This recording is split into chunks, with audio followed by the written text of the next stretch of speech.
Livro do Êxodo, capítulo 14.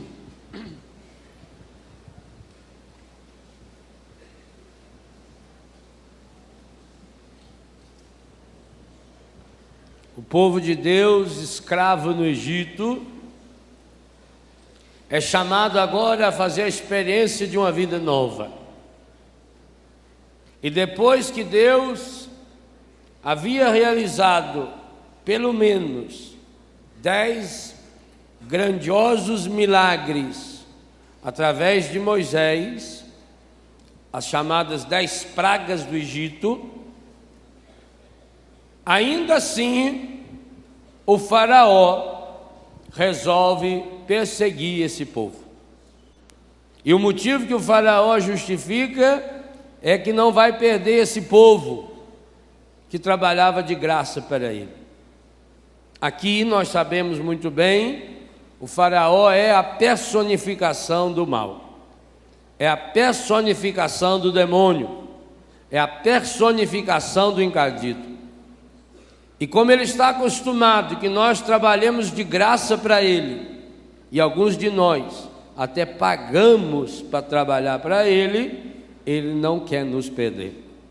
Por isso que mesmo depois de Deus já ter feito na vida de cada um de nós muitas maravilhas, ainda assim nós nos encontramos muitas e muitas vezes, e alguns de nós nos encontramos nessa situação agora, de fuga do pecado, de busca de uma nova vida, mas o faraó do mundo moderno continua nos perseguindo.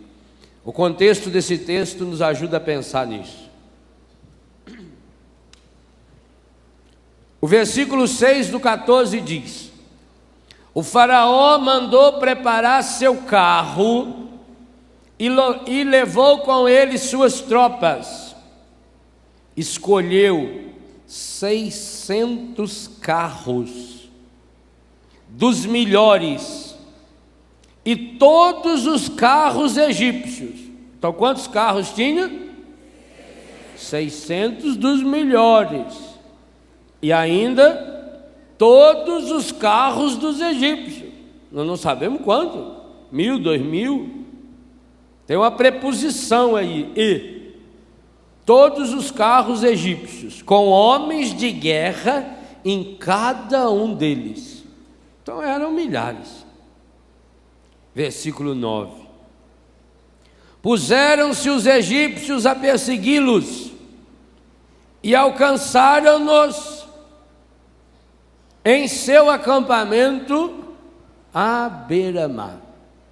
Quando os egípcios enxergaram os judeus, eles estavam lá na beira-mar. Estava longe ainda. Por exemplo, quando eu vou para o aeroporto de Florianópolis, logo que eu passo Tijucas, ainda faltam uns 40 quilômetros até Florianópolis, mas já enxerga Florianópolis. Você vai fazendo curva até chegar lá. Se você estiver no sul da Espanha e tiver um dia claro, do outro lado você enxerga o norte da África. Mas para atravessar aquilo, não sei quantas horas vai. De barco até que vai rápido, quer ver nadando. Então, quando aqui diz que eles alcançaram, é assim: eles viram eles lá na beira do mar, mas tinha ainda aí uns 30, 40 quilômetros. Aproximando-se o faraó, versículo 10, os israelitas, ao levantarem os olhos, portanto, teve que olhar lá longe, estava longe ainda, viram os egípcios que vinham ao seu encalço. O que significa essa palavra? Em pé? Não, já falou que está de carro. Que vinha lá atrás deles. Eles não estavam lá fazendo piquenique, não. Eles não tinham ido fazer veraneio. Eles não estavam levando uma tula para passar um dia na praia, que nesse povo que aluga ônibus passa o dia inteiro lá na praia, comendo frango e larga aqueles ossos tudo lá na praia. Não passa nem bronzeador, não, eu quero voltar moreninho. Voto vermelho feito pimentão. viram os egípcios que vinham ao seu. O bicho está vindo na nossa direção. E o que aconteceu com eles? Segunda parte do versículo 10. Foram tomados de espanto. E o que fizeram?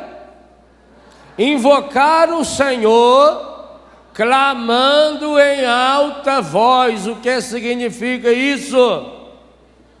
Eles ficaram desesperados. Pensa bem, viu uma multidão daquela, o próprio faraó lá, o povo de Deus andando a pé, com alguns camelos velhos, carregando as tranqueiras, a velharada e as gordas que não aguentavam andar.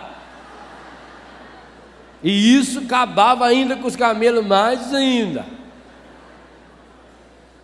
E lá atrás o faraó, dele tinha 600 carros, mas os carros tudo dos egípcios. Eles ficaram tomados de espanto. Invocaram o Senhor clamando em alta voz. Clamaram a Deus e disseram o que para Moisés? Versículo 11. Aqui está a oração que o católico mais e melhor sabe fazer. Não havia, porventura, túmulos no Egito, para que nos conduzisses a morrer no deserto? Por que nos fizeste isso, tirando-nos do Egito? Não te dizíamos no Egito, deixa-nos servir os egípcios, é melhor ser escravo dos egípcios do que morrer no deserto. Meus irmãos e minhas irmãs, essa frase para mim é obstáculo número 1 para que experienciemos milagres. Nessa oração, os nossos antepassados mostram aquilo que nós também vivemos. Diante do problema, diante de um desafio, diante de uma dificuldade, a gente se desespera, a gente invoca clamando Deus, clama de Deus e reclama dos outros, e começa a olhar para trás. Veja como é que o demônio pode fazer isso na cabeça dos egípcios. Eles estavam vendo que o faraó e os egípcios estavam vindo no encalço deles. Eles tinham sofrido a vida inteira. O começo do Êxodo diz que Deus ouviu o clamor do povo. Eles não aguentavam mais, eles estavam sofrendo feito uns condenados. Eles tinham perdido a dignidade de pessoa, eles tinham perdido a dignidade de gente. Eles não podiam mais ter filhos. Quando nascia uma criança desse, o que tinha que fazer? Matar, eliminar as crianças. Moisés não foi morto porque a mãe dele foi muito inteligente ou safada, depende do ângulo de vista, e enganou a filha do faraó. Primeiro enganou os guardas, escondeu ela dentro de casa, o rapazinho. E depois pôs a irmã dele lá de butuca, fica olhando a hora que a faraona vinha tomar café, tomar banho. Você joga o menino, eu quero ver. Também ela foi inteligente. Ela não fez isso na hora que o faraó veio tomar banho. Fizesse isso na hora que o faraó veio tomar banho, já mandava matar ele mesmo, não valia nada. Então, um povo que tinha perdido a dignidade, um povo que trabalhava escravo e que tinha inclusive que produzir sem receber material, um povo que vivia de migalhas. E o que esse povo está dizendo agora aqui na hora da raiva para Moisés? Na hora da raiva, não, na hora do medo, no versículo 11 e 12: nós queríamos ter ficado lá. Por que não deixou nós lá? Será? Talvez essa seja uma boa pergunta de Jesus. Será que você verdadeiramente queremos que um milagre aconteça em nossa vida? Será que nós também não estamos morrendo de saudades do Egito que nós já vivemos? Muitos de nós aqui queremos ser curados sem mudar de vida. Muitos de nós aqui queremos ser curados para a gente ter saúde para continuar pecando. É como um sujeito que é especialista em matar os outros. Ele tem uma espingarda daquelas chique que tem uma luneta em cima e ele ganha por cabeça. Cada um que ele elimina, ele ganha 100. Aí ele começa a ter problema no olho, ele não está enxergando mais, está dando uma catarata no olho. Aí ele faz uma promessa para Santa Luzia: olha, Santa Luzia, se a senhora curar meus olhos, de cada um que eu matar, eu vou dar R$30 para canção nova. Piada? Será que a gente não faz isso? Na prática, nós queremos ser curados para continuar pecando. Por que eu quero que Deus me cure? Para eu continuar vivo. Oh, que inteligência! Mas continuar vivo fazendo o quê? Sabe por que muitos de nós não somos curados? Porque nem na pior doença a gente mudou. O Dr. Roque Savioli está aqui, médico especialista, sabe disso, especialista em medicina e milagre, sabe disso. A coisa mais difícil que existe é mudar o comportamento de um adulto. Dificílimo. E eu estou falando de coisas bem simples. Médico fala para você: você não pode mais comer açúcar. Quantas velhas acordam de noite? Velho também, moço também. Acorda de noite escondido para saltar a geladeira.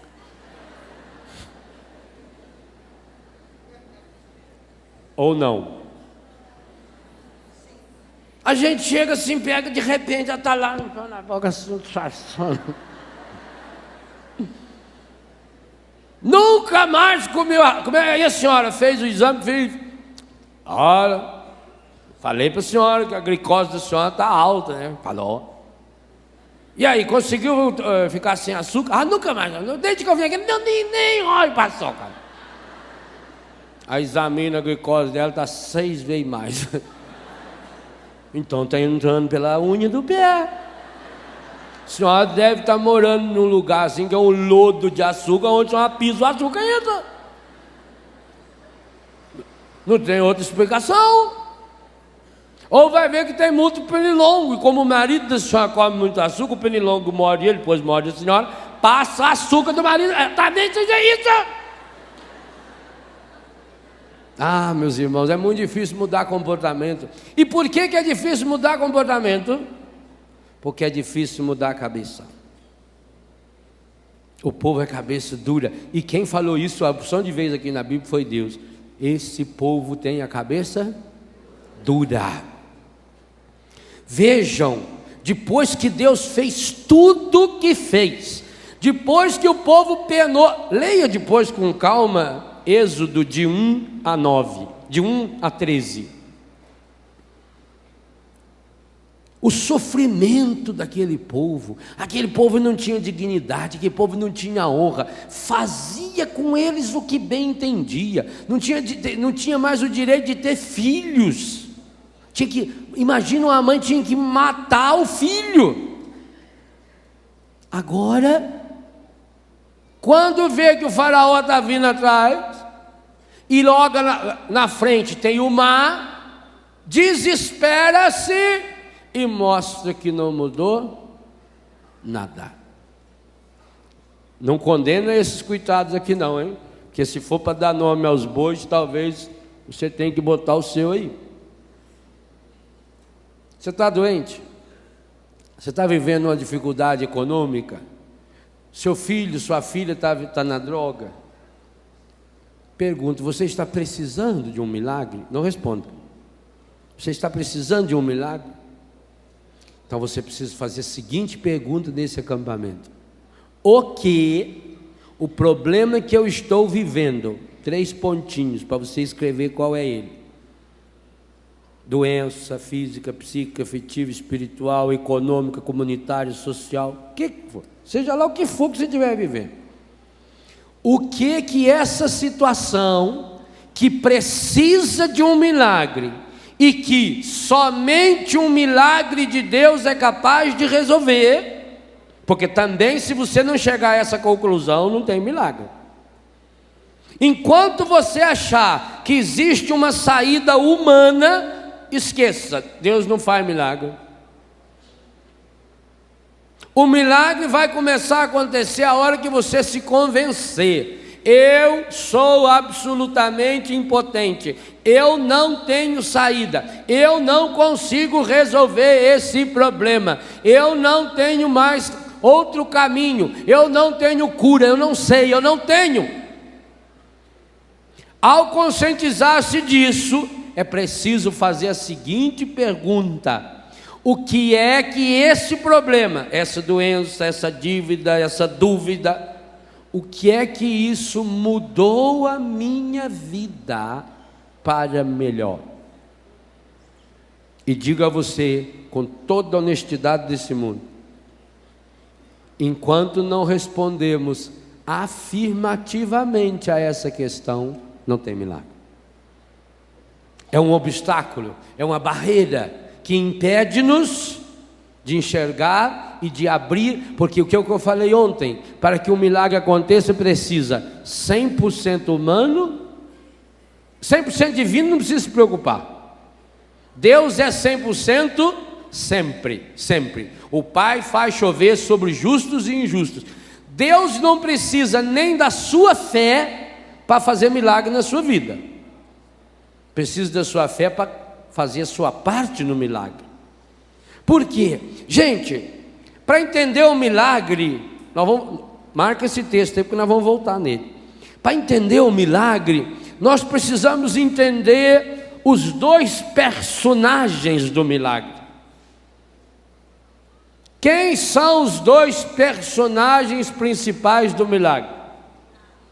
Quem? Personagens principais do milagre. De um lado nós temos Deus, e do outro o ser humano. Por isso que nesse livro que Deus está me dando a graça de lançar nesse acampamento, que se chama Experienciar Milagres, há um capítulo em que eu faço essa pergunta: quem é Deus? E o segundo capítulo ao lado dele: quem é o ser humano? Enquanto não tivermos uma visão clara, quem é Deus, e uma visão clara, quem é o ser humano, não tem milagre. Por quê? Se para existir milagre precisa haver esse encontro 100% humano com 100% divino, se eu tiver uma visão distorcida de Deus, uma visão quebrada de Deus e uma visão estragada do ser humano, não tem encaixe, não se encontram. O encardido não pode impedir Deus de fazer milagre, nem você não pode. Romanos 11:29, os dons de Deus são irrevogáveis. Isso é uma lei espiritual, e a lei espiritual, assim como a lei natural, ela é irrevogável. Se eu jogar essa blusa no chão, o que acontecerá com ela? Muito bem, quem descobriu essa lei? Isaac Newton. Chama-se a lei da gravidade. Antes que Newton tivesse descoberto essa lei, se eu jogasse esse pelitozinho meio sudinho aqui no chão, por acaso ele não cairia? Ele ia ficar parado aqui? Não, o Dr. Newton não descobriu ainda a lei da gravidade, não posso cair. Ou por acaso ia subir? Não. Porque o que o Newton descobriu é que a lei da gravidade, tudo Aonde tem gravidade vai para o centro da Terra, pronto. Isso é uma lei, não foi o imperador que determinou, a partir de hoje, toda a blusa que eu jogar cairá. Você sabia que foi Newton que inventou essa lei? Que criou essa lei, ou descobriu essa lei? Mas você já experimentou essa lei na sua casa, inclusive às vezes com a oração israelita. Quando derrubou aquele prato, quando quebrou aquele copo, e aquilo foi caindo, e você fez aquela oração linda, aquele louvor israelita, não foi? A lei espiritual irrevogável, os dons de Deus são irrevogáveis. Você vai lá na pior penitenciária do mundo, o pior criminoso do mundo, a unha dele cresce, o sangue dele corre, o coração dele bate, o cabelo dele cresce, porque são leis irrevogáveis. Ora, então volto no que eu dizia, o encardido não pode impedir Deus de fazer milagres, não pode, ele não tem esse poder. Que poder ele tem então? De desviar a nossa atenção, de fazer com que tenhamos uma ideia errada de Deus, e de fazer com que tenhamos uma ideia errada de nós mesmos. Então nós olhamos para Deus como se Deus fosse um velhinho que criou o mundo há 15 bilhões de anos atrás, mais ou menos. Há uma dúvida aí de questão de horas, se foi cedo, de tarde ou de noite. E que ele há 15 bilhões criou o mundo, investiu no mundo e agora está sentado lá numa cadeira de balanço, esperando o retorno do investimento que ele fez. Outros até se dizem cristãos, mas dizem, não, Deus é indiferente, Ele criou o mundo tem as suas próprias leis, e Deus está lá, Ele não interfere. São ideias, filosofias a respeito de Deus. Eu falo nesse livro, Experienciar Milagres. Alguns anos atrás, alguns anos não, já tem muito, existia aquilo que chama-se o ateísmo filosófico. Ateu era aquele que negava Deus. Entrou em desuso.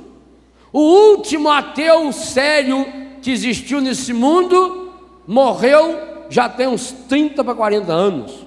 Jean-Paul Sartre. E depois, uns 20 anos depois, a mulher dele, Simone de Beauvoir. Depois disso não tem mais nenhum ateu. Tem aqueles que se dizem ateu, mas nem eles mesmos não acreditam nisso, então não adianta.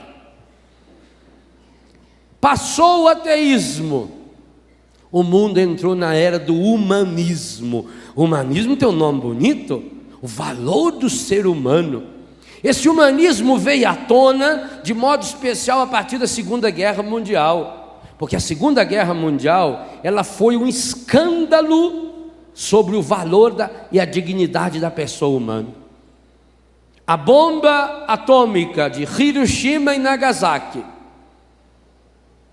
o Holocausto que matou 6 milhões de judeus, o crime bárbaro, vocês imaginam isso que aconteceu semana passada em Madrid, ou há poucos anos nos Estados Unidos, onde morreram 200 pessoas, lá morreu 2.000 e pouca, já foi um escândalo. Imagina então um extermínio de 6 milhões de judeus.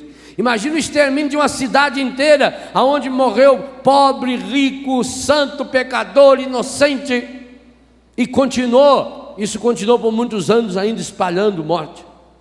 Então isso fez com que os homens que achavam que pensavam, as mulheres que pensavam, começaram a pensar, quem é o ser humano?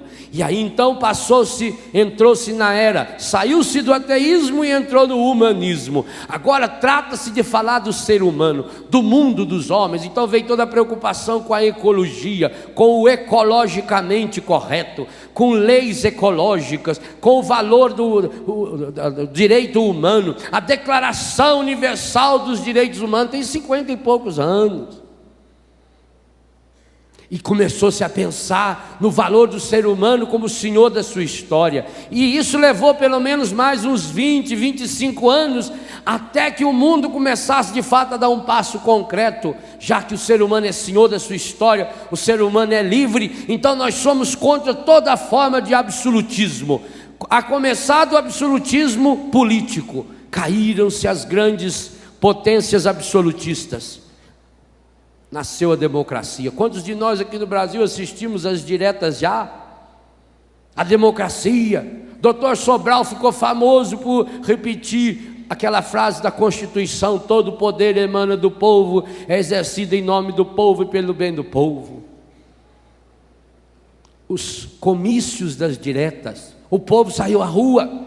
Isso tem 20 e poucos anos. Esse fenômeno aconteceu também na Europa.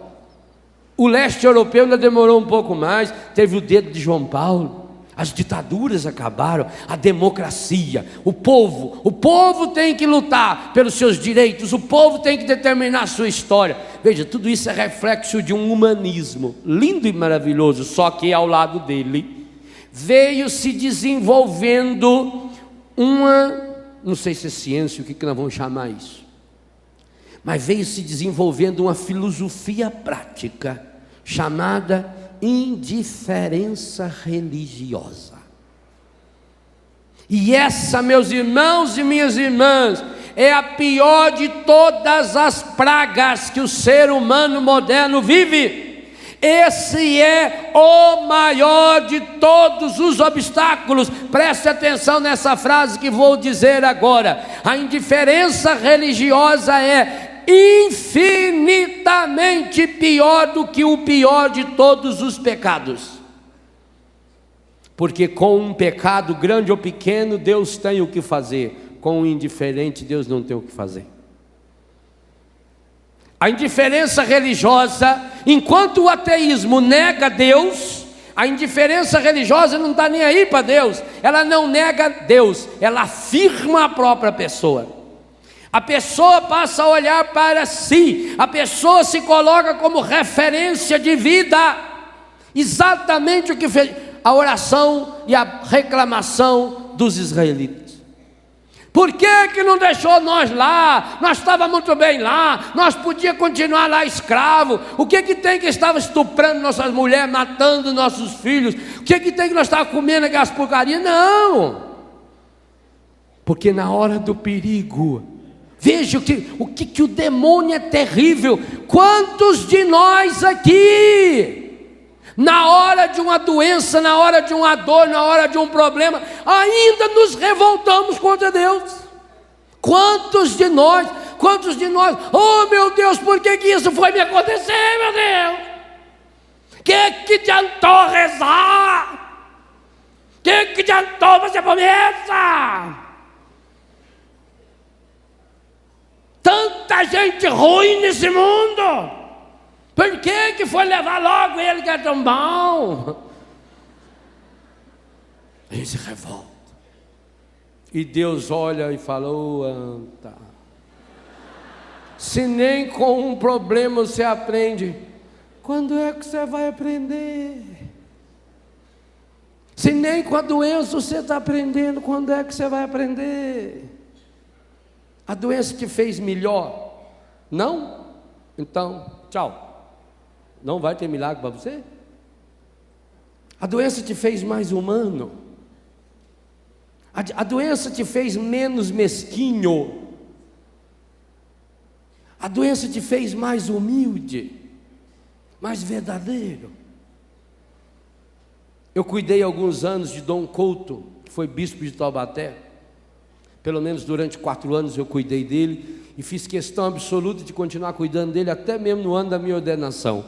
1 semana por mês eu passava com ele, das 5 da manhã até 9h30, 10 horas da noite. Tudo. Ele era paralisado de um lado, então você tinha que dar banho, levar no banheiro, limpá-lo, secá-lo, pôr roupa, colocar talco porque assava muito. E para mim era a maior de todas as aulas de teologia, era aquela semana. A docilidade de Dom Couto, um bispo da igreja. aceitar que você vai levar ele no banheiro, humildemente. Pensa bem a humilhação. Com dificuldade falava, terminei, para você ir lá arrumar um papel e passá-lo, feito uma mãe faz numa criança, um bispo da igreja. De não conseguir dar passo, para dar um passinho você tinha que segurar com calma. De ficar nu, e você secando e colocando talco nele, principalmente nas regiões genitais, nas nádegas, porque era onde assava. E nunca ouvimos uma palavra de um murmúrio, nunca, nunca, nunca. Cada dia o corpo do Dom Couto estava pior, mas o seu coração estava melhor. Cada dia ele estava mais humano, cada dia ele estava mais santo. E que coisa interessante, a gente limpava aquele corpo dele, sujo. Você sabe, uma pessoa que toma muito remédio, o remédio sai nas fezes, na urina, que ele tem um fedor medonho, terrível. Não é assim? É. Pois cada vez a gente via menos o corpo estragado e via aquela alma linda dele, linda, linda, linda, linda. Eu tive a grande graça, o dia da minha ordenação, além do bispo que me ordenou, Dom Opperman, estava Dom Couto. Precisou da ajuda do Dom Opperman para levantar a mãozinha esquerda, porque ele era mole. A única mão que eu sei que quando pôs na minha cabeça foi a dele. Tinham 50 padres, 2 bispos, ficava com os olhos fechados. A hora que ele pôs a mão, eu sabia que era dele, porque era aquela mão pesada assim, fria. A doença foi melhorando a cada dia, o corpo foi piorando, cada dia, e foi piorando muito. Depois ainda ele levou alguns anos até morrer, e piorou muito, babava, já não conseguia comer direito, já não conseguia dormir direito, mas a alma estava cada dia melhor. Então eu queria perguntar isso a você hoje, meu irmão, a sua doença, a sua dívida. Quantas pessoas, quando vem uma dívida, uma desgraça, piora? Quanta gente, quando perde um emprego, vai para o boteco beber? Nós precisamos fazer economia. O maço de cigarro continua no bolso. Está desempregado, continua fumando. Aí Deus olha, e a pessoa fala, ai meu Deus, me ajuda a arrumar um emprego. Aí Deus olha e fala, não está precisando não. Pois enquanto tem 1 bilhão de pessoas passando fome, ele está queimando dinheiro, ele é louco, não ganha dinheiro e queima dinheiro, é problemático. Você melhorou?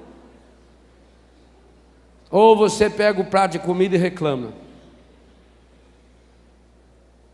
Mas eu não consigo comer, e não vai conseguir mesmo. Talvez na hora que viesse aquele prato de comida que você não consegue comer, começasse a agradecer a Deus, mudaria. Não Deus. Deus não precisa mudar, gente. A oração não é para mudar Deus. A oração é para mudar me. O encadido vai se enfiando. Eu já dei essa definição dele. Demônio, diabolos, é aquele que se atravessa, é aquele que se põe no meio entre nós e Deus, porque se ele sai do meio, o que acontece? Ao encontro, e quando há o encontro, por pior que seja o seu problema, quando acontece o encontro com Deus, acabou o problema, acabou. Mas padre, aquela pessoa paralítica foi naquele encontro, ela tinha certeza que seria curada, saiu de lá na cadeira de roda. Muito bem, mas o milagre que aconteceu naquela pessoa, não tem cientista suficiente nesse mundo para comprovar. Quantas pessoas foram no encontro de cadeira de roda, voltaram na cadeira de roda, só que agora voltaram voando, porque voltaram com a alma, ganharam uma alegria que Prozac nenhum nesse mundo resolve. Não existe cientista suficiente nesse mundo, e eu tenho um capítulo especial nesse livro, Ciência e Fé. Não existe cientista suficiente nesse mundo para comprovar a causa da alegria que nasceu no coração dessa pessoa. É uma alegria que ninguém mais tira. Pior ainda, a doença aumentou, agora além de estar na cadeira de roda, teve que cortar um pedaço do pé, um pedaço da perna, amputou a outra perna. Vão cortando a pessoa, parece que o encadido vai alastrando, porque essa é uma área dele. Ele vai cortando, ele tira um pedaço da perna da pessoa, tira um pedaço do... Quanto mais ele tira, mais leve a pessoa fica para ir para o céu, mais a pessoa se alegra, mais a pessoa ganha uma força. Você vai lá para consolar a pessoa, é a pessoa que consola você. Você vai lá para levar uma palavra para essa pessoa, é essa pessoa que lhe dá uma palavra de estímulo. Vai em frente, não desista, tenha fé em Deus, meu irmão. Esse é o grande milagre. Esse milagre não tem ciência no mundo, não tem instrumental no mundo. Gente, os maiores milagres que acontecem em Lourdes não são essas 3 para 6 mil curas espetaculares, esses 65 milagres comprovados pela Junta Médica Internacional. Os grandes milagres é aquele que a medicina não enxerga, é aquele que a ciência não consegue mensurar. É essa alegria interior, essa força interior, essa disponibilidade interior, é essa alegria que a pessoa ganha, essa capacidade que a pessoa tem de acolher os outros, de amar, de semear esperança, de semear alegria. E é essa área que nós precisamos experienciar com urgência, para que os outros milagres aconteçam. Oh, meu irmão, minha irmã, os grandes males desse mundo não foram provocados por cegos, coxos, paralíticos, mudos, surdos. Foram provocados e continuam sendo provocados por homens e mulheres que andam, que falam, que têm poder de apertar botão, que com um telefonema é capaz de determinar uma guerra. Esses homens que têm poder sobre o mundo inteiro, mas não têm poder sobre si mesmos. Esses são os grandes perigos do mundo. Esses são os grandes obstáculos para o milagre. Então a pergunta eu retomo: será que essa não é a sua oração? Por que não me deixou lá? Por que não deixou nós lá no Egito? Será a sua doença, a sua dívida melhorou você? Se não melhorou, você vai piorar muito ainda. Você também. Você. Mostra para mim assim, fala, você, Léo. Isso, que aí nós estamos 1 a 1. 1 a 1 não, que vocês são a maioria e ganham. Se eu não melhorar com a minha doença, com os meus problemas, eu vou piorar muito. Muito. E para você também. A doença te fez mais humano? Melhorou sua língua? Essa doença que você tem no pé, melhorou sua língua? Se a doença que você tem no pé não melhorar a sua língua, você não terá a cura do seu pé. A doença que você tem na cabeça melhorou seu coração? Se a doença que você tem na cabeça, pode ser lá essa veia entupida, pode ser essa bolota de carne podre que tem lá dentro, melhorou o coração? Não? Então vai aumentar muito, até melhorar. E tomara a Deus que aumente mesmo, porque, oh meu Deus, tomara que a gente consiga melhorar. Tomara que a gente consiga aprender. Olha, burdoada, essa é a oração minha e sua. Moisés respondeu ao povo, e responde hoje a essa multidão aqui, e a essa multidão espalhada mundo afora: não temais, com exclamação ainda. Tem muitos escritores no Brasil que não gostam de ponto de exclamação, eu adoro. Pode ver nos meus livros, de vez em quando você vê uns 3. Não temais. Exclamação é uma pontuação forte, levanta a gente. Eu gosto em pé. Tem gente que prefere a curva da pergunta, eu prefiro a exclamação. Firme, não temais, tem de ânimo. E, leiam aí, leiam.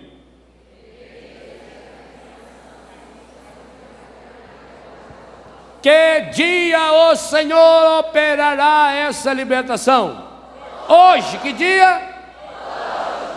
20 de março, primeiro dia do outono brasileiro. Às 3h49 da manhã começou o outono. Não sei quem ficou olhando lá para ver se está Tabita chegando, o outono tá chegando, marca aí. Mas chegou, hoje é outono. Lá na Europa já é primavera. Lá é amanhã, eles são um pouquinho atrasados que é nós, só amanhã começa lá. Hoje. Mas para que o Senhor possa operar, tende ânimo, levanta sua anta, saia desse buraco. Da música, levanta anta, você podia fazer, Ricardo. Levanta anta. Depois pode cantar em inglês.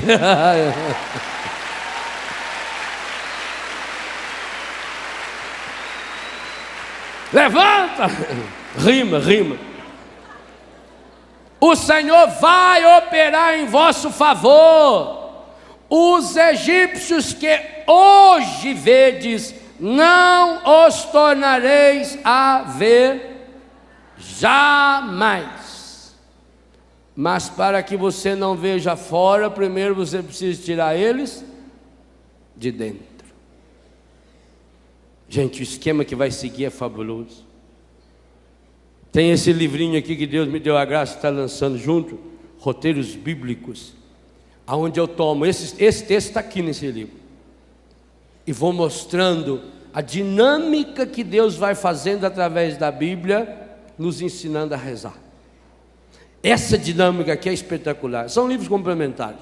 Eu queria escrever tudo num só, mas aí ia dar 600 páginas, ninguém compra, ninguém lê. Aí a gente tem que ir diminuindo. É bom, né? Que aí faz bastante. Nossa, você escreveu 10 livros. Junta os 10 não dá um. É vantagem. Beleza. Os egípcios que hoje vedes, não os tornareis a ver, a não ser que o guardeis no vosso coração. Por isso que vai vir logo em seguida a dinâmica de Deus. Versículo 14. Grave esse versículo, decore esse versículo. Vai, decore assim, Êxodo 14, 14. Êxodo 14, 14. Êxodo 14, 14. Êxodo 14, 14. Êxodo 14, 14. Parece até oração em língua. Êxodo 14, 14. Êxodo 14, 14. Êxodo 14, 14. Êxodo 14, 14. Êxodo 14, 14. Decora. Porque aí está escrito: o Senhor combaterá por vós. Tome posse dessa palavra. Esperando contra toda esperança. Missa de ontem à noite. José acreditou. José tomou posse da promessa, tomou posse da palavra. Por isso que a liturgia de ontem nos trazia Abraão, que acreditou no impossível. Sai da tua terra e vai. Crê na promessa de Deus. Eu creio nas promessas de Deus. Nós cantamos isso, até cantamos muito afinadinho, mas não acreditamos. Tome posse dessa palavra. Êxodo 14, 14. O Senhor combaterá. Combaterá é brigar. Deus está brigando com o encardido por minha causa e por sua causa. Mas acontece que na maior parte das vezes você está dando instrumento de luta para o demônio, porque o guarda dentro de si. Por isso que é cura e libertação. Sem libertação não tem cura. Está em Atos dos Apóstolos, capítulo 10, verso 38, quando Pedro diz: Jesus de Nazaré, passou fazendo o bem, curando todos aqueles que eram dominados pelo demônio. Sem libertação não tem cura. Eu falei ontem, sem limpar o machucado não adianta nada botar remédio. Primeiro tem que limpar, raspar, secar. Senão não tem como. Senão nem enxerga onde está o problema. O Senhor combaterá, é combate, é guerra. Quanto a vós, nada tereis a fazer, nada. A começar de não ficar murmurando. Versículo 15. Quem falou isso foi Moisés. Agora vem Deus falando. o Senhor disse a Moisés: por que clamas a mim? Por que será que Deus fez essa pergunta para Moisés? É como se Deus estivesse dizendo: olha para trás, Moisés, você já esqueceu tudo que você fez, sua anta? A sua bengala virou uma cobra? Você entupiu o terreno todinho do Egito, do faraó, de rã, rapaz? Você transformou o Nilo em água vermelha? Agora está aí gaguejando. Ele não dá o jeito, rapaz. Sai dessa, Moisés. Dize aos filhos de Israel que... Está escrito o que aí? Que se ponha a caminho. Para de reclamar, para de ficar lá murmurando, para de ficar olhando para trás. Há dois lugares que a gente olha muito quando a gente está doente, quando a gente está com problema. Ou a gente olha muito para trás, ou a gente olha muito para dentro da gente. E fica, por que isso?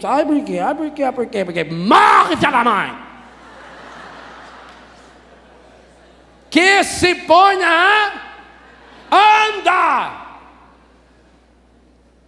Deus está dando essa ordem. É muito simples falar, não é não? Só que tinha um probleminha. Atrás, de longe, uns 40 quilômetros, via o exército do faraó com cavalo, cavaleiro, carro, automóvel, ônibus, trator. E na frente tinha um pequeno obstáculo: o mar. Caminha. Eu gosto de Deus, Ele é joia demais. Você, Moisés, faz o serviço, rapaz. E tu, levanta a tua vara, o cajado. Eu imagino que Moisés estava se segurando no cajado para baixo, coçando a barba, assim,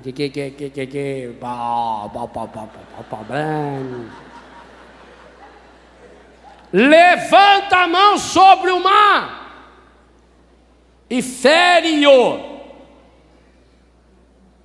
para que os israelitas possam atravessá-la a pé enxuto. Que coisa tão simples!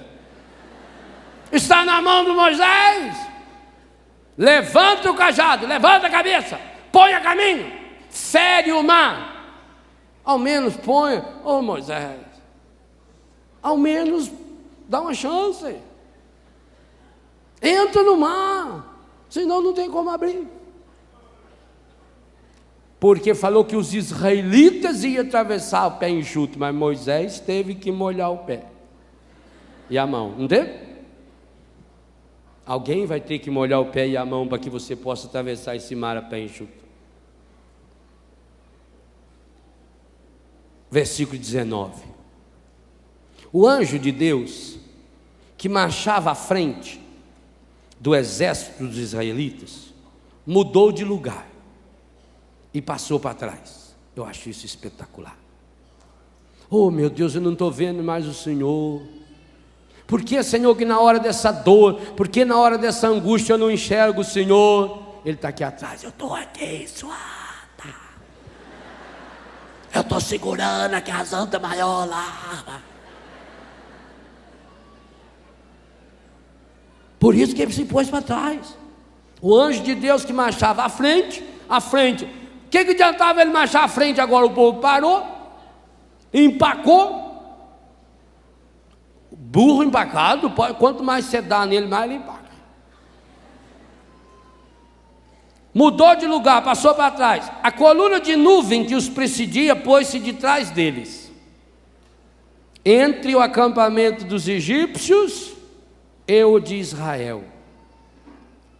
Era obscura e alumiava a noite, e não puderam aproximar-se um do outro durante a noite. Que noite foi essa? São João da Cruz vai escrever sobre a noite escura. Imagine, gente, essa noite. O que será que estava na cabeça dos israelitas? E eles não estavam enxergando nada, mas eles são tão bestas que eles eram bem capazes de achar que egípcios estivessem enxergando e que estavam vindo na direção deles. Não é assim que nós fazemos? Quando você está no problema, você não imagina sempre o pior? Eles estavam em que lugar mesmo? Que lugar estavam os israelitas? Na beira da praia, lugar muito silencioso. Cada barulho de onda, cada onda que quebrava, a perna deles tremia. Ai, mas é isso, estou chegando, ai meu Deus do céu. Vai lá na beira do mar escuro e fica escutando para você ver. Vai uma pessoa medrosa, morre. Qualquer barulho a pessoa já acha que é assombração, não sei mais, estão gastando corrente aqui em cima. É morcego andando lá. É gambazinho que fez ninho, você já está achando que é assombração. Moisés estendeu a mão sobre o mar. O Senhor fê-lo recuar com um vento impetuoso. Misericórdia. Além do barulho do mar, agora tinha um outro barulhinho. Um vento impetuoso. O que é impetuoso? Forte, que causa ímpeto. Aonde estavam os israelitas? Na beira do mar. E quando venta muito na beira do mar, o que acontece? A água salgada vem nos olhos da gente. Além disso, levanta aquele areião e a areia vai cortando a cara da gente numa dor danada. Então, eles conseguiram dormir, passaram aquela noite acordado, escutando barulho do mar, escutando o barulho do vento. Cada areinha que batia na cara deles, eles achavam que era a lança do faraó. Quantos de vocês, estando lá, não teria amanhecido completamente morto? Hein? Você aguentaria ficar lá? Qual foi a última noite que você passou em claro a noite toda, com dor, escuro, sem saber o que fazer? Essa noite escura que você vai experimentar, se não experimentou, vai experimentar. Quantas noites você já passou chorando, arrependido por um pecado que fez? Quantas noites você passou angustiada, pedindo a Deus que o seu menino voltasse, que a sua menina voltasse, que o seu marido saísse daquela zona, ou da casa da amante? Quantas? Quantas noites, senhora, o senhor, você passou deitado numa cama, com dor, tomando remédio, aqueles remédios pesados, injeção, e dor. E você olha naquele relógio, 2h49, aí você sofre, meia hora, olha, 2h49.2, não é assim? É essa noite escura. Quem não passa pela noite escura não tem milagre. O que você faz com sua noite escura? Um vento do Oriente que soprou toda a noite e pôs o mar a seco. Os israelitas viram? Estava escuro. As águas dividiram-se, abriu dois caminhos. Os israelitas desceram a pé enxuto no meio do mar, enquanto as águas formavam uma muralha à direita e à esquerda. Que coisa linda! Que milagre lindo, que milagre maravilhoso! Pergunto: você entraria naquele corredor? Deus não construiu duas muralhas de cimento armado. A muralha era feita do que? Água. Você sabe muito. Você já foi no mar? Já entrou no mar? Foi no Rio de Janeiro, então, mais rápido ainda, né? Porque eles encheram aquilo de areia, você chega lá e faz de uma vez. Você vai entrando no mar, o que vai acontecendo? O mar vai afundando, não vai? Você vai diminuindo. Daqui a pouco, mamãe, ai, que... Tem hora que você só está assim, glup. Nessa hora, cante Se as águas do mar da vida, segura na mão de Deus e vai. É assim? Então, você vai entrando no mar, o mar é pirambeira, e vai fazendo. Lá no meio o bicho é fundo. Dá 18, 20, 30, 40. Agora lá no Rio de Janeiro estão fundando ali na beira do cais, para chegar uns naviozão lá. Só ali precisa ter 12 metros, 13, 14. Vai afundando. Então você imagina, só imagina assim, um paredão de 30, 40, 50 metros de altura. 50 metros de altura é mais ou menos um prédio, uns 20 andares, 30 andares. Um prédio, dos dois lados, aquele corredor assim. Só que você bota o dedo na parede, é água. E a água do mar está mexendo. Ela vem até ali. Aí o Moisés, vamos que.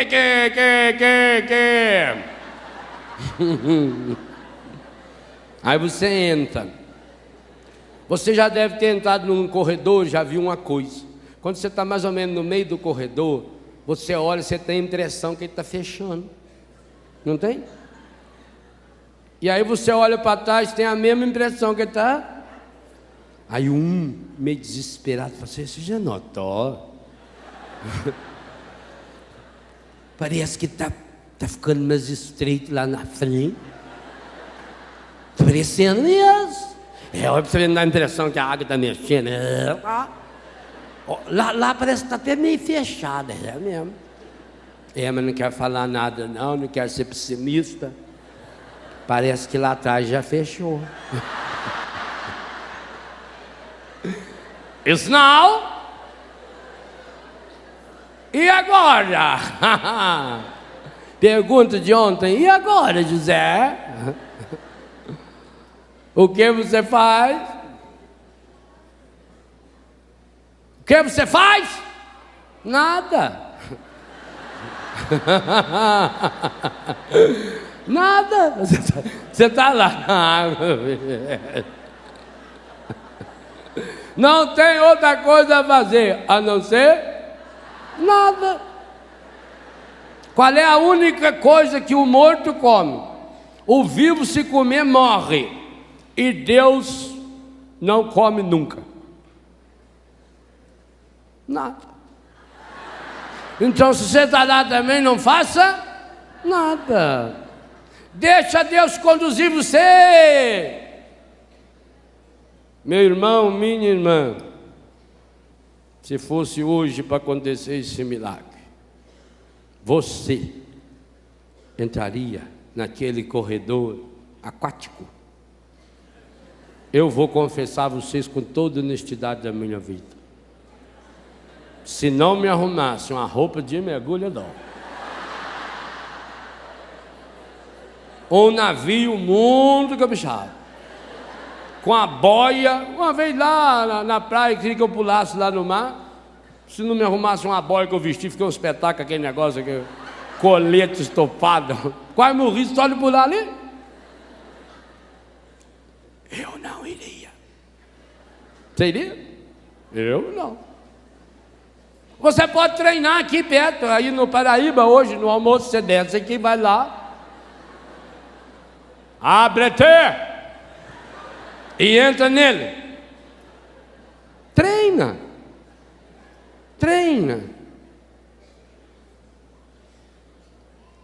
Se nós não tomarmos posse do milagre aqui dentro, em primeiro lugar, o milagre precisa acontecer no meu coração. Eu já falei isso aqui no acampamento passado. Tudo na vida que existe de concreto lá fora, primeiro existiu na cabeça, e antes de existir na cabeça, existiu no coração. O maior problema nosso, não experimentamos milagres fora, porque não pensamos em milagres.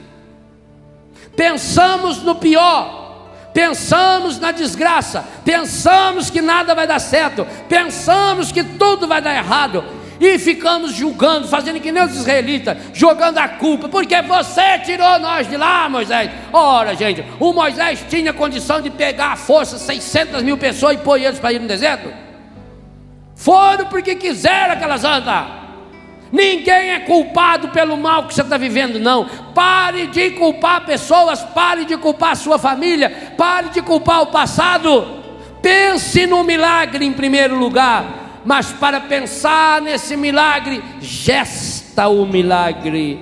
Exupéry dizia: só se vê bem com o coração. E eu completo nesse livro Experienciar Milagres: só se vê milagres com o coração de Jesus. Enquanto não chegarmos a enxergar com o coração, é preciso ir além da razão.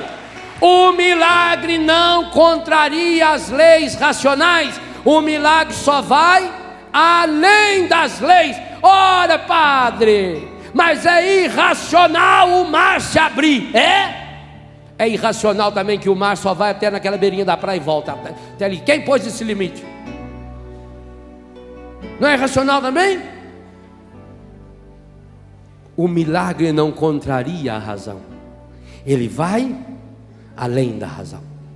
O milagre não contraria a ciência. Ele vai além da ciência. A ciência procura as causalidades.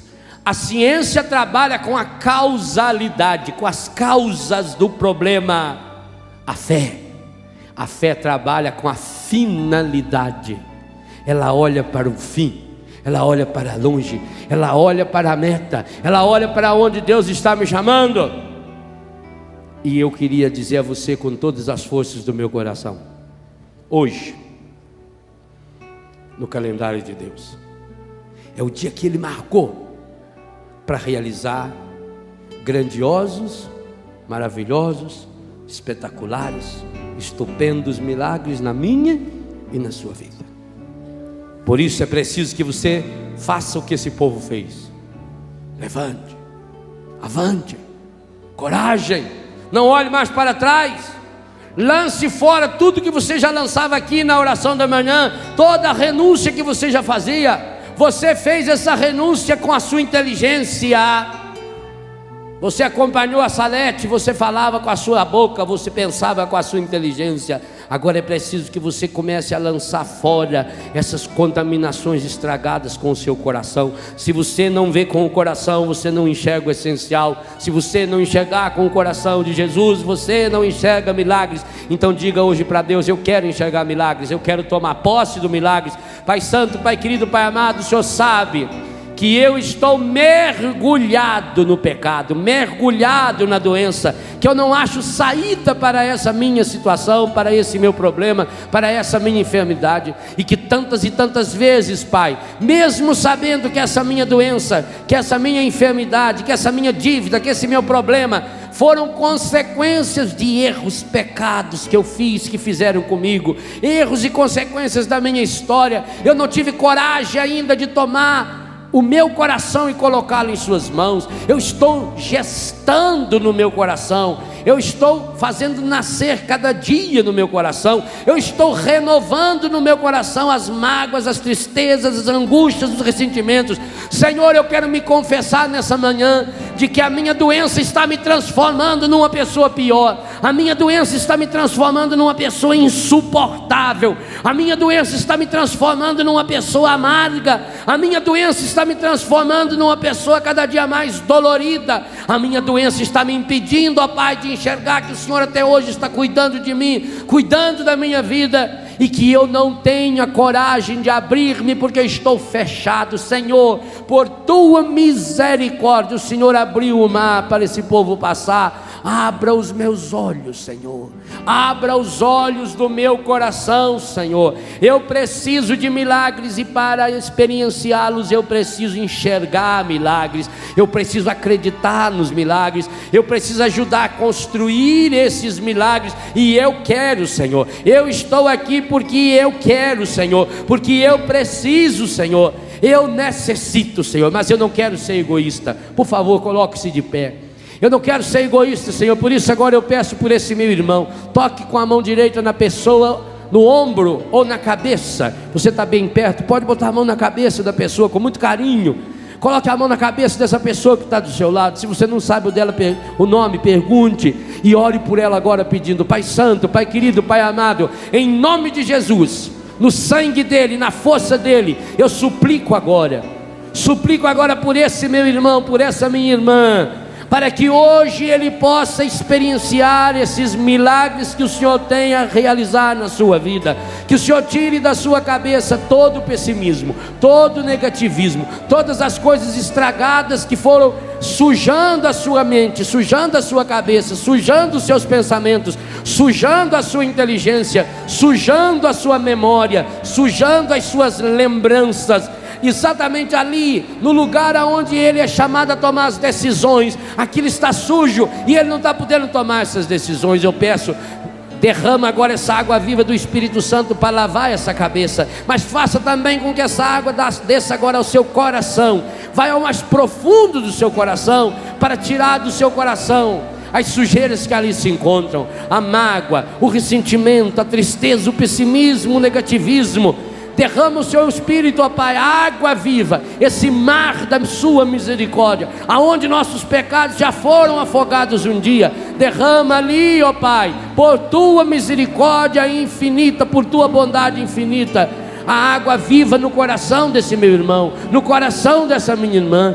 Nós ao colocarmos as nossas mãos, ó Pai, sobre esse irmão que está aqui do nosso lado, nós também queremos que a sua mão misericordiosa chegue agora ao coração dessa pessoa, desse irmão, dessa irmã que está nos assistindo pela televisão, ouvindo pelo rádio, nos vendo pela internet, ouvindo pela internet. Que o Senhor agora toque no coração dessa pessoa, que o Senhor purifique seus pensamentos, que o Senhor purifique o seu coração, que o Senhor purifique seus sentimentos, que o Senhor leve essa pessoa a tomar hoje essa decisão fundamental de começar esse dia novo, essa vida nova. Sim, Senhor, toque com o amor infinito do seu coração. Põe a mão na pessoa que está à sua esquerda agora, toque na cabeça dessa pessoa. Se você pode, põe as duas mãos na cabeça dessa pessoa, ore por ela agora, impondo suas mãos e peça: Senhor, Pai Santo, Pai querido, Pai amado, esse meu irmão, essa minha irmã está vivendo a noite escura, a noite escura da doença, a noite escura da dúvida, a noite escura da mágoa, a noite escura do ressentimento, a noite escura da tristeza,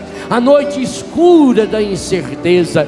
E pior que nessa noite escura, além de não enxergar nada, essa pessoa escuta os barulhos do mundo, as notícias negativas, o barulho da fofoca que fica ressoando no seu ouvido, o barulho das notícias ruins que ficam ressoando no seu ouvido. E além disso, elas sentem a areia e a água que se joga no seu rosto.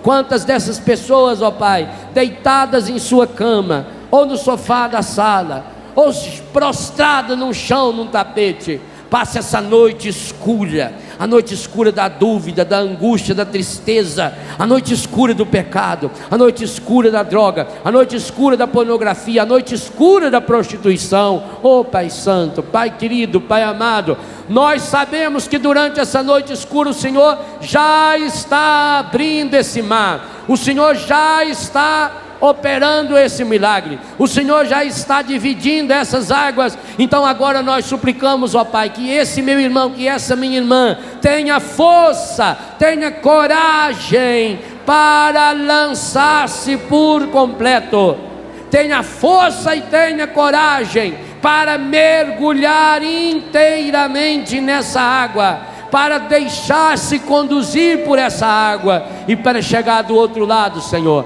aonde se discutir na vitória, a vida plena, a terra prometida que precisa ser construída, conquistada a cada dia. Pai Santo, Pai querido, Pai amado, põe agora a mão no seu próprio coração.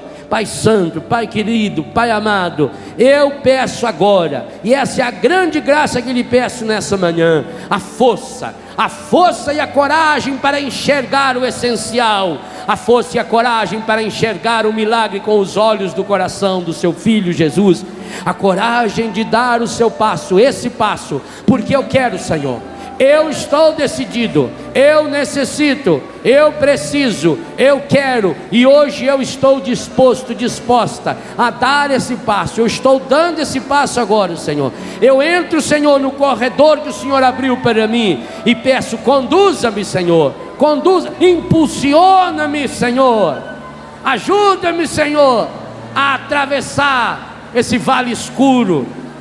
Ajuda-me, Senhor, a atravessar esse túnel. Ajuda-me, Senhor, a sair da solidão. Meu irmão, minha irmã, se aquele israelita tivesse sozinho, ele não atravessaria esse mar.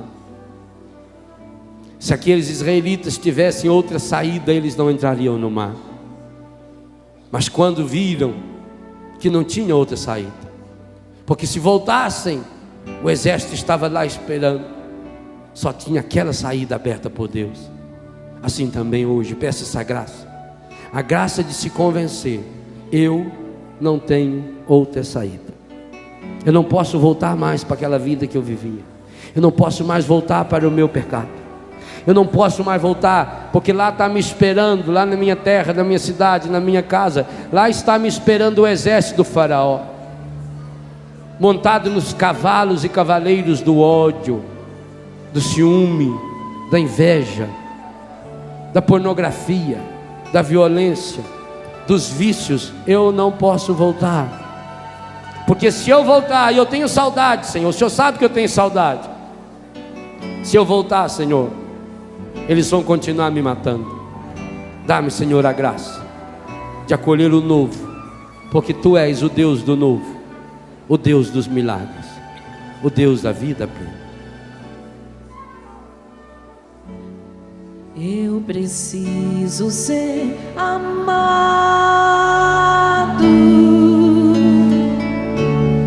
e amar, ser perdoado. Estenda sua mão para o alto. O caminho é Jesus, o caminho é Jesus, o caminho é Jesus, o caminho é Jesus, o caminho é Jesus, o caminho é Jesus. Eu procuro a verdade, eu procuro a verdade, ver a Deus, eternidade, ver a Deus, eternidade. A verdade é Jesus. Força! É Jesus. A verdade é Jesus. Diga bem forte. A verdade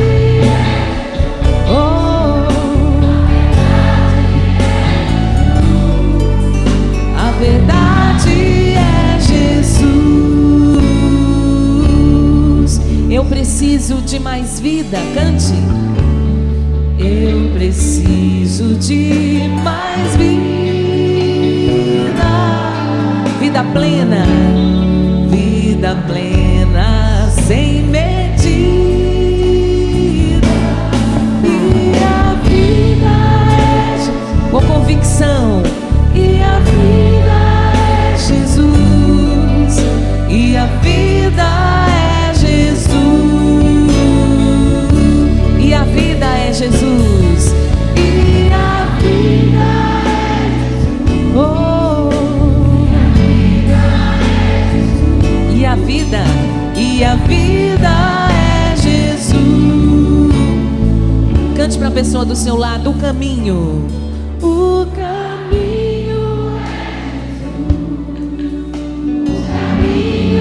é Jesus. O caminho é Jesus. A verdade, mais uma vez, cante para ela. A verdade é Jesus. Oh, a verdade é Jesus. A verdade é Jesus.